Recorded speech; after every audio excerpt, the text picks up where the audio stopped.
మీరు సంపాదించిన మనీని హ్యాపీ మనీగా మార్చుకోవాలనుకుంటే విజువలైజేషన్ 2.0కి జాయిన్ అవ్వండి. హాయ్ హలో నమస్తే, welcome back to our channel. ఈరోజు మనతో ఉన్నారు సుందరం రెడ్డి గారు. సార్తో మాట్లాడదాం. నమస్కారం సార్. నమస్తే సార్, మ్యూచువల్ ఫండ్స్ అనేది ఏదైతే ఉందో ఇది ఇన్వెస్ట్మెంట్కి ఒక best option and better option than many other things అనేది ఇక్కడ చాలాసార్లు ప్రూవ్ చేయడం జరిగింది.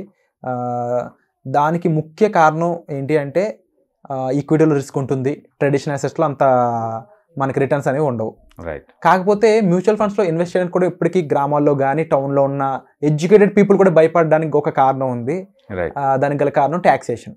అంటే ఫర్ ఎగ్జాంపుల్ గోల్డే కొన్నాం, దాని ట్యాక్సేషన్ కంటే కూడా చిన్న బిల్లు పక్కన పెట్టి తీసుకోవడం, కొంతకాలం తర్వాత మనకి ఒక మంచి రిటర్న్ వస్తుంది. బ్యాంకులో ఎఫ్డి అనేది ఈ రెండు వరకు పరిమితి ఉంటుంది. బట్ మ్యూచువల్ ఫండ్స్లో ఇన్వెస్ట్ చేస్తాను బాగానే ఉంది, ఇన్వెస్ట్ చేసాక నేను తీసుకుందాం అనుకున్నప్పుడు దాని మీద ఎంత ట్యాక్స్ కట్ చేసి నాకు ఎంత డబ్బులు వస్తాయి అనేది ఇప్పటికీ చాలా మందికి అవగాహన లేని విషయం. సో దీనిపై మీరు ఇచ్చే స్టేట్మెంట్? ఎక్కడైనా సరే గెయిన్ కనుక అయితే కనుక గెయిన్లోంచి ఎంతకంత ట్యాక్స్ కట్టడం అనేది మామూలు అండి. ఏ అసెట్లో అయినా సరే మీకు గెయిన్ వస్తే ఆ గెయిన్లో మాత్రం ఎంతకంత ట్యాక్స్ కట్టాల్సి ఉంటుంది. అంటే స్టాక్ మార్కెట్ సంబంధించి అనుకోండి, బేసికల్గా స్టాక్ మార్కెట్లో ఏ ప్రొడక్ట్ అయినా సరే ఇంటర్డే ట్రేడింగ్ చేశారనుకోండి, ఒకటి బిజినెస్ ఇన్కమ్లా ట్రీట్ చేయొచ్చు దాన్ని, రెండోది స్పెక్యులేటివ్ ఇన్కమ్లా ట్రీట్ చేసుకోవచ్చు. Okay. And so maximum tax percentage individual tax bracket ఎంత ఉంటే అంత పడుతుంది, అంటే 30% పడుతుంది మ్యాక్సిమం. రెండోది డెలివరీ బేస్డ్ ట్రేడ్స్ అండి. కొని ఏదన్నా 1 year ఉంచుకున్నారనుకోండి, 1 year లోపు ఎప్పుడైనా సరే 15% దాకా ట్యాక్స్ పడుతుంది. దీన్ని short term capital gain tax అంటారు. మోర్ దెన్ 1 year ఉంచుకున్నారు అనుకోండి ఏదైనా ప్రొడక్ట్ స్టాక్ మార్కెట్ సంబంధించి, దాన్ని long term capital gain tax అంటారు. ఆ గెయిన్స్లో ఫస్ట్ 1 lakh ట్యాక్స్ ఎగ్జంప్షన్ ఉంటుంది, తర్వాత వచ్చే వాటికి 10% ట్యాక్స్ ఉంటుంది. మ్యూచువల్ ఫండ్స్ కనుక మీరు మోర్ దెన్ 1 year ఉంచుకుంటే ఈ కేటగిరీలో మీకు మోర్ దెన్ 10% పడుతుంది ట్యాక్స్. ఫస్ట్ 1 lakh ఎగ్జంప్షన్ ఉంటుంది. అయితే మ్యూచువల్ ఫండ్స్లో different type of mutual funds ఉన్నాయి కదా, అన్నిటికీ ఈక్వలెంట్గా ఉండదు. ఈక్విటీ మార్కెట్లో అంటే 65% డబ్బులు తీసుకెళ్ళి మీ మనీని కనుక ఈక్విటీలో ఇన్వెస్ట్ చేస్తే అప్పుడే వాటిని మనం ఈక్విటీ మ్యూచువల్ ఫండ్స్ అంటాం. అందుకని 65% డబ్బులు ఈక్విటీలో పెట్టిన ప్రతి దానికి కూడా long term capital gain tax 10%, short term capital gain tax అంటే 1 year లోపు అమ్మితే 15% ఉంటుంది. అంటే సింపుల్ చెప్పాలంటే మీరు కనుక ఈక్విటీ మ్యూచువల్ ఫండ్లో పెడితే 1 year లోపు అమ్మితే 15% ట్యాక్స్ కట్ అవుద్ది మీకు లాభం మీద. మోర్ దెన్ 1 year ఉంచుకుంటే 10% పడుతుంది. అయితే మ్యూచువల్ ఫండ్ అమ్మంగానే ట్యాక్స్ పడేది అంటే పడదు. ఇయర్లీ ఒకసారి ఐటీ ఫైలింగ్ అప్పుడు మీరు కట్టాల్సి ఉంటుంది.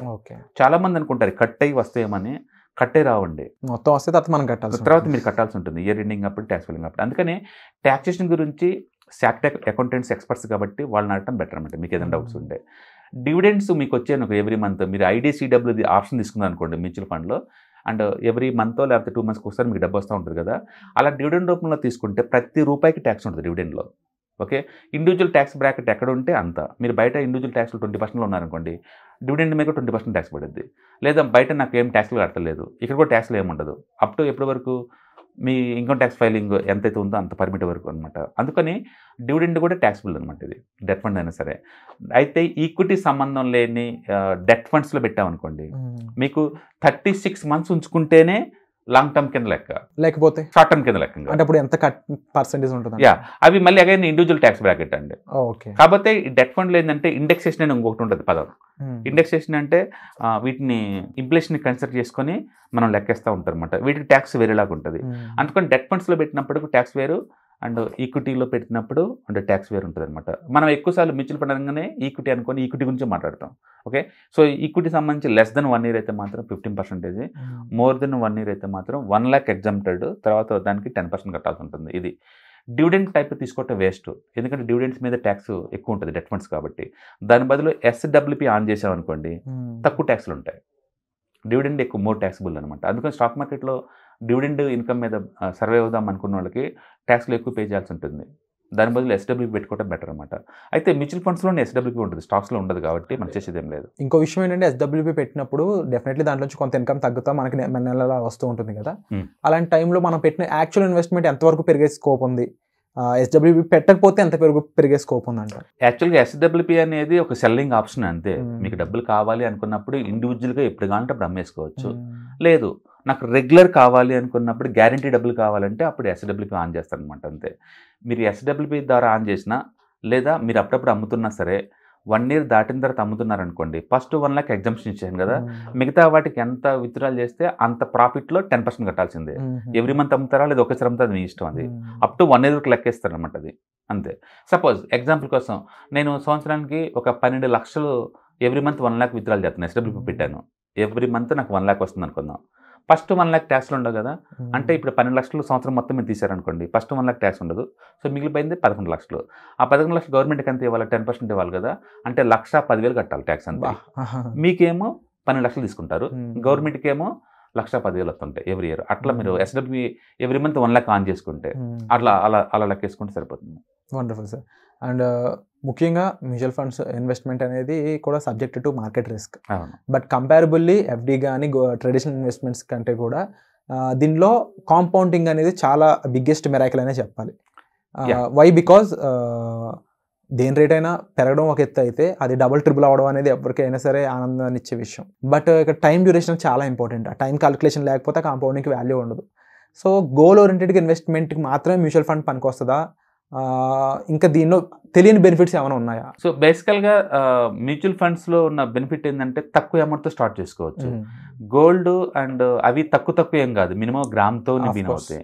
అండ్ రియల్ ఎస్టేట్ అయితే లక్షలో పెట్టాలి. సో మ్యూచువల్ ఫండ్ 100 రూపాయలతో కూడా స్టార్ట్ చేసుకోవచ్చు. రెండోది ఎప్పుడు కాంటే అప్పుడు అమ్ముకోవచ్చు.